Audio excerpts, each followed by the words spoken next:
Hello, everyone, and welcome to the Theater of Football. I'm Mike Hodem, and I'm joined by Patrick Heinrich. Hello, Patrick. Hey everybody, hey Mike, how y'all doing? I Our can't speak. adoring fans. I can't speak for our fans, but I'm doing okay. Except for I guess, the big news of the day that Tottenham have apparently beaten us to Sergio Reguilon from Real Madrid. Some details that I heard, Patrick, was that they didn't care about a buyback clause. They said, fine, throw that in there. And they put in an offer to Real Madrid and for the 30 million euros that Real Madrid were looking for. And Real Madrid accepted. I guess they did business backwards of how we do business, where they went to the club first and then go to the player to hash out a contract, which I don't know, seems to make more sense to me from Could be. several perspectives. But yeah, what are your thoughts there, Patrick? Yeah, well, it's funny, you go to the player and the player can advocate for root for the transfer or for the sale, but ultimately the club's making the decision. So logically, you would probably want to start at the club. But I don't know. Sometimes I think United has this thought that they can usurp the club by going directly to the player. And maybe that's what's taking so long with Jadon Sancho, or maybe that's what pissed off Dortmund with Jadon Sancho. Something around that.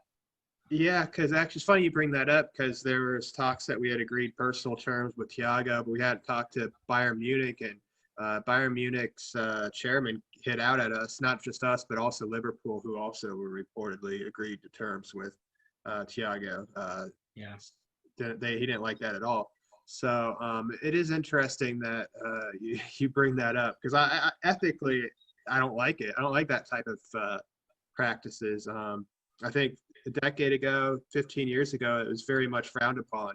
And to me, that's like tapping up a player, which Liverpool got in trouble for with Van Dijk. I think it's a form of that. So yeah, to talk to the player, talk to the not necessarily the player, but with their representatives before the club. From an ethical standpoint, I don't like, but that's apparently how Ed Woodward operates. And well, you have to have a light touch. Well, if Reguilon is going to agree terms with Spurs, which I would think he would,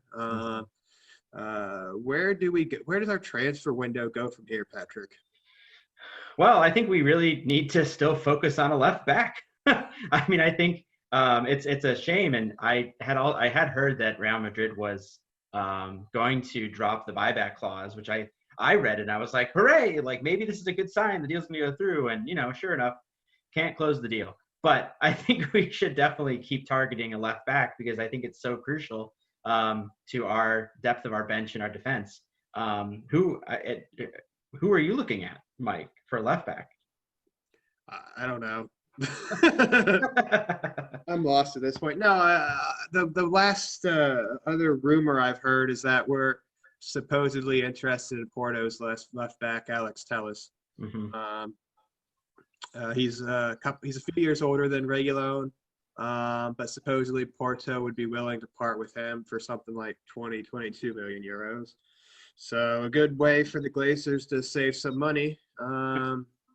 Even if the player might be a little bit older, I don't necessarily think he is as good, and he might be about as good as Reguilon. I haven't seen much of him outside of European matches, but yeah, I mean, I guess that's where we have to go at this point. I don't know where else to go. Chilwell's gone from Leicester. That ship has sailed. Yeah. That was another player we were once rumored with. So yeah, I guess we go back to Portugal. Yeah. We're quickly becoming tight with the Portuguese and the Dutch. Those are our only allies. Yes. Yeah, it's not been a good transfer window. Brought in a player I really liked, but other than that, not much to be happy about. And at this point, if we do end up signing Jadon Sancho, I feel like any excitement that deal would bring has been completely drained. Yeah. Well, my optimistic side is hoping that with us being unable to come up and match the 30 million transfer fee for Reguilon might mean that we're expecting or anticipating not to have that money, which I would think going to Dortmund perhaps is my rationale. But I see no physical signs of that, no rational signs of that. So just optimistic thinking. I would like to think that even in these times that we could still get the deal done for Reguilon and still get Sancho. But yeah, maybe you're right. Reguilon, because we keep on hearing about so and so. Manchester United are following so and so. Yeah. Enter any player here. Maybe we're following them because we're still trying to get the Sancho deal done. Meanwhile, I don't hear much about the negotiations with Dortmund or anything like that. I haven't heard much about that deal progressing. So with each passing day, this transfer window just keeps getting worse in my eyes. I don't know. I guess you go to Porto for your left back, maybe. I wouldn't hold my breath that we're able to do that. So well, you've got to also. I mean, at this point, you just got to like take the lucky shot. Shoot something. Throw something up there. See if it'll stick. And even if Telles isn't ideal, I mean, let's bring him in. And we can work on him. That's what coaches are for, right? I guess, but he's entering his prime now, so hopefully. I mean, I don't know. Maybe he's better than what I've seen. So I don't doesn't know. solve the long-term problem. Just another really. little Band-Aid. Yeah, I mean, a few years. I don't know. Yeah. I think he's 27, I believe. So maybe we get 4 good years out of him, and then, he can be at the club for 5 or 6 years, and 4 might be really good. Yeah, that'll work. I don't know if he necessarily fit the profile of what Ole is wanting, given 27, because he seems to. I guess Maguire was 26, so maybe, but I don't think. Jury's still out for me on Maguire, but I think at the time we bought him, the idea was that we're buying one of the most elite center backs in the world, and I don't think Telles is that. Yes, he'll be a lot cheaper than Maguire, so don't go by what I'm saying based upon the price tag, but just comparing based upon it's the one Ole deal that I think you can compare the ages with. Yeah. So it'll be interesting to see. It'll be probably head scratching to see what happens over the next few weeks. I did read that apparently while the transfer window closes on October 5th, we have until October 16th to do any deals with clubs in the UK. Nice. So you can expect October 16th deal, a double swoop, if you will, down from Bournemouth for David Brooks and Josh King. They'll be coming to Old Trafford or Carrington for medicals on October 16th. So there'll be big news. Twitter will go into meltdown then, I'm sure. Absolutely. For the wrong reason. But yeah, looking ahead, United finally play our first match of the new season. Right. Doesn't seem like it was a full off season, but I guess it was. This Saturday, Palace. Patrick, who would be your starting 11, and do you think Van de Beek starts in that?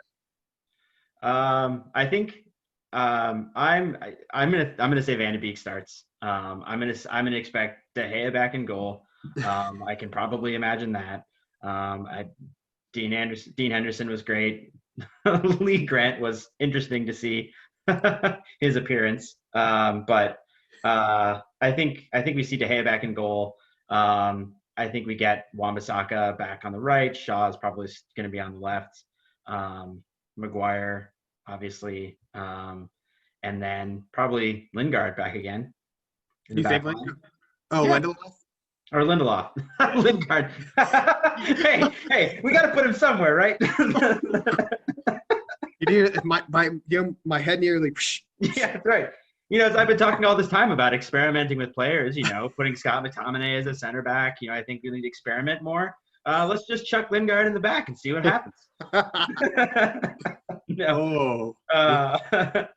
No. Maguire, Lindelof in the back. I think we'll see Fernandez back up in his favorite position.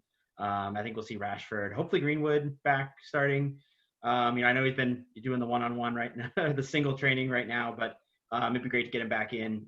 I think it'd be, I would really like to see a very strong starting 11, just to, put up against Crystal Palace. I mean, I know they won their match this last weekend. I thought it, could have gone either way, in my opinion, that match. I thought Southampton probably could have snuck in and gotten away with it too. So, but I think we'd put up a strong 11, and I think Van de Beek will start in the midfield. Okay. I think with Pogba returning from having to quarantine on Friday, I believe, and I would doubt he was staying match fit while he was dealing with the coronavirus. So yeah, I would suggest that Van de Beek definitely starts. He started our friendly against Villa over the weekend. I think you'll see him with Fernandez and probably McTominay in midfield. McTominay played for Scotland. Fred and Modic, I believe, just returned to training yesterday, Monday. So I think they had to self-isolate after returning to the country, so they couldn't return until Monday. So I would be surprised. Wan-Bissaka was another one who had to self-isolate and return Monday. But I agree with, I think you said he would be in your back four. I think he will be out of mainly necessity. I think if he's at all ready to go, he'll definitely start. I think that is the starting 11. We'll likely see. I think Greenwood will play. I don't Martial probably will play as well. He also, I believe, returned to training only yesterday, but he was with France for 2 weeks. So I think he just was given a mini break when he got back to the country by Ole. Little break. So he's match fit really. So I would expect him to start. He didn't play against Villa, and maybe he would have made a difference. Yeah. Well, I'd like to see Martial start, and I'd also like to see him go off early for Reguilon. Maybe or not early like in the first half, but like in the 75th minute, take him off for Reguilon just to rest him a little bit. Yeah, rest him, let Reguilon get some more minutes. But hopefully the game will come out of the blocks well, and we can put the game to bed by then. I think if it's 75th minute and we're still chasing the game, you'll most likely see Reguilon. If he comes on at that time, he might not come on until the 90th minute. But if he comes on in the 75th minute, it probably won't be for Martial. Probably be both of them to play together. But let's hope that doesn't happen. We don't want to get into that discussion again. Right. Well, that brings me to my next question. What do you think? What do you expect to see? What do you think the result will be? I think the result's going to be 2-0 United victory. Okay, so you think it'll be a solid opening day for us performance? Yeah, I'd like to see one in the first half, one in the second half. That's my hope. Okay. I think I have a feeling that coming together with the original 11, let's say, and with a few tweaks here and there. Obviously, Van de Beek will be in, and I think we're going to come off strong. I mean, I have this feeling that we're going to pop one in the first 15 minutes. Okay. Yeah, I would like a good, strong opening. Limit their chances. Hopefully, yeah. I'm going to say 3-1 to United just because I don't know. But Palace scored 2 against us at Old Trafford last year. They came about as close as you can to scoring against us and not at Sellers Park back in July. So I just think they'll get a goal somehow. We'll make a mistake, or they'll just come up with something to get something in the net. But Yeah. I also agree with you about De Gea. I think he'll come back in. Um, so I heard some people suggesting on Twitter that he was injured, but I haven't heard any confirmation of that at all or anything like that. I think he's fit. I think if he's fit, he'll start ahead of Henderson, who started for us against Villa. But it's interesting that you brought up Lee Grant though, because he thinks his performance in the last 15 minutes or so against Yeah. Villa gave Ole a further selection nightmare. What do you think? You think he threw his hat in the ring with the last 15 minutes at Villa Park? When has his hat not been in the ring, Mike? Come on, he's the guy. No, yeah, I think he played really well. I mean, I think it's the one thing, and I think we said this last season too, and I think it stands true still. Like the one thing United doesn't need is more goalkeepers, like quality goalkeepers. Like that's a place where we're pretty strong. So, I think we have a lot of options there. Yeah, I think Lee is a solid goalkeeper, but I don't think he's at the level of De Gea, Romero, or Henderson. Yeah. Yeah, we were always talking about should Romero start this game or that game or any game over De Gea, and we never even brought up Lee Grant. So I think I mentioned it once, and then you just laughed for 10 minutes. I can't remember if that was what happened or not. No. Yeah, he's definitely not a starter.